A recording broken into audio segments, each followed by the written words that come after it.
In April 1963, Dr. Martin Luther King Jr. was arrested in Birmingham, Alabama, for leading nonviolent protests against segregation. From his jail cell, he wrote a letter in response to white clergy who criticized his actions as unwise and untimely. But what he delivered was far more than a defense. It was a searing moral argument for justice, direct action, and the urgency of civil rights. Letter from Birmingham Jail became one of the most important documents of the American civil rights movement, a message written in confinement that challenged a nation's conscience. While confined here in the Birmingham City Jail, I came across your recent statement calling our present activities unwise and untimely. Seldom, if ever, do I pause to answer criticism of my work and ideas.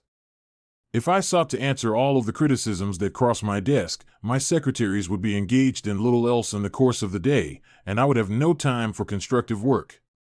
But since I feel that you are men of genuine goodwill and your criticisms are sincerely set forth, I would like to answer your statement in what I hope will be patient and reasonable terms. I think I should give the reason for my being in Birmingham, since you have been influenced by the argument of outsiders coming in. I am in Birmingham because injustice is here. I am cognizant of the interrelatedness of all communities and states. I cannot sit idly by in Atlanta and not be concerned about what happens in Birmingham. Injustice anywhere is a threat to justice everywhere. We are caught in an inescapable network of mutuality, tied in a single garment of destiny. Whatever affects one directly affects all indirectly. Never again can we afford to live with the narrow, provincial outside agitator idea. Anyone who lives inside the United States can never be considered an outsider. We have waited for more than 340 years for our God-given and constitutional rights. The nations of Asia and Africa are moving with jet-like speed toward the goal of political independence, and we still creep at horse and buggy pace toward the gaining of a cup of coffee at a lunch counter. I guess it is easy for those who have never felt the stinging darts of segregation to say wait.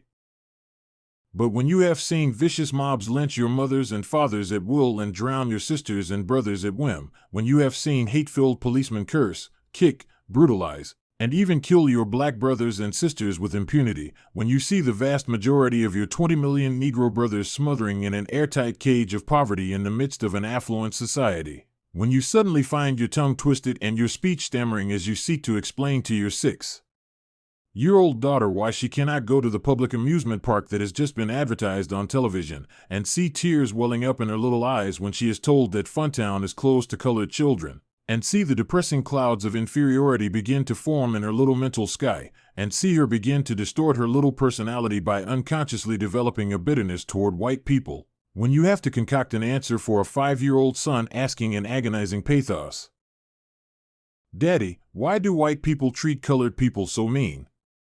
When you take a cross-country drive and find it necessary to sleep night after night in the uncomfortable corners of your automobile because no motel will accept you, when you are humiliated day in and day out by nagging signs reading white and colored, when your first name becomes nigger and your middle name becomes boy, however old you are, and your last name becomes John, and when your wife and mother are never given the respected title Mrs., when you are harried by day and haunted by night by the fact that you are a Negro, living constantly at tiptoe stance, never quite knowing what to expect next, and plagued with inner fears and outer resentments, when you are forever fighting a degenerating sense of nobodiness, then you will understand why we find it difficult to wait. There comes a time when the cup of endurance runs over and men are no longer willing to be plunged into an abyss of injustice where they experience the bleakness of corroding despair. I hope, sirs, you can understand our legitimate and unavoidable impatience. You express a great deal of anxiety over our willingness to break laws. This is certainly a legitimate concern.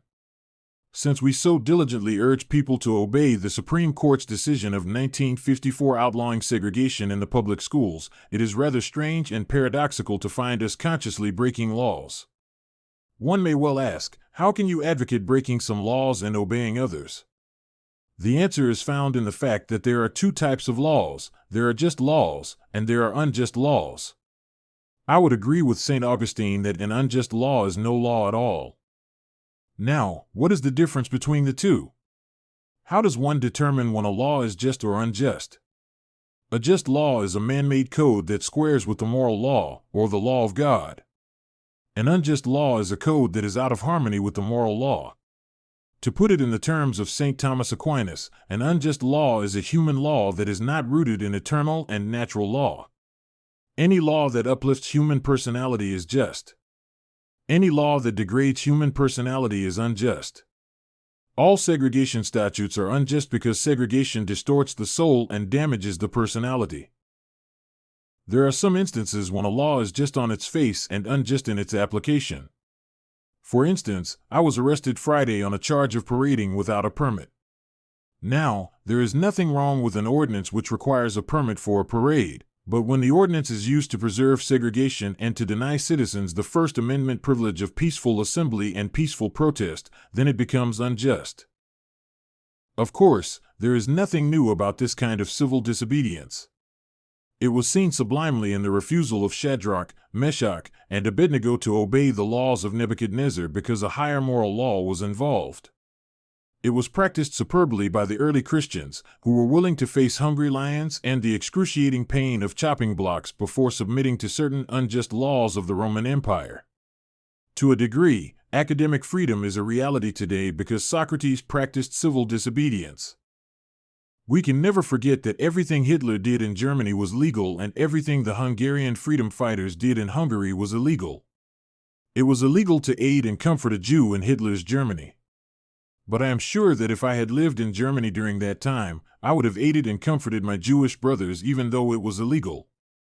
If I lived in a communist country today where certain principles dear to the Christian faith are suppressed, I believe I would openly advocate disobeying these anti-religious laws. I have no fear about the outcome of our struggle in Birmingham, even if our motives are presently misunderstood. We will reach the goal of freedom in Birmingham and all over the nation, because the goal of America is freedom. Abused and scorned though we may be, our destiny is tied up with the destiny of America. Before the Pilgrims landed at Plymouth, we were here. Before the pen of Jefferson scratched across the pages of history the majestic word of the Declaration of Independence, we were here. If the inexpressible cruelties of slavery could not stop us, the opposition we now face will surely fail. We will win our freedom because the sacred heritage of our nation and the eternal will of God are embodied in our echoing demands. Never before have I written a letter this long, or should I say a book. I'm afraid that it is much too long to take your precious time. I can assure you that it would have been much shorter if I had been writing from a comfortable desk. But what else is there to do when you are alone for days in the dull monotony of a narrow jail cell other than write long letters, think strange thoughts, and pray long prayers? If I have said anything in this letter that is an understatement of the truth and is indicative of an unreasonable impatience, I beg you to forgive me. If I have said anything in this letter that is an overstatement of the truth and is indicative of my having a patience that makes me patient with anything less than brotherhood, I beg God to forgive me. Yours for the cause of peace and brotherhood, Martin Luther King, Jr. More than 60 years later, King's words still resonate. He reminded us that injustice anywhere is a threat to justice everywhere, and that waiting too long for change only prolongs suffering. His letter wasn't just written to clergy, it was written to all of us, a call to act, a refusal to stay silent, and a reminder that the fight for justice often begins in the most unjust places.